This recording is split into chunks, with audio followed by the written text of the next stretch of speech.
les talons et tendons qu'il a coupés du feu Olympio, du cadavre du feu Olympio. Ça, jusqu'à présent, personne ne sait. Et personne, très peu en parle. Mais c'est ce que ceux-là, les témoins oculaires nous racontent. Et donc, cela ne m'étonne pas, puisque la conception du pouvoir d'Eyadema est la même conception que son fils a du pouvoir.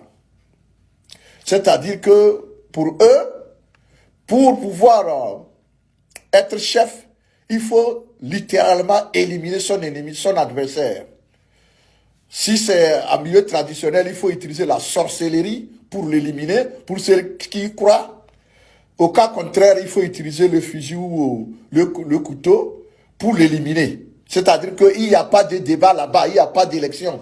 On élimine. Je vous raconte cette histoire parce que en 1993, lorsque ça chauffait, Eyadema avait réuni les chefs traditionnels du Nord Togo à Pia pour s'entretenir avec eux. Et voici ce que Eyadema leur a dit, je cite. Vos opposants là, ils disent qu'ils veulent le pouvoir.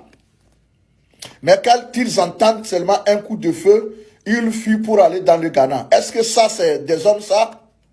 En tout cas, moi, chez moi, pour être chef, il faut tuer son adversaire. Fin de citation.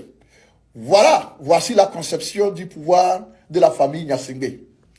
Et quand vous voyez le comportement de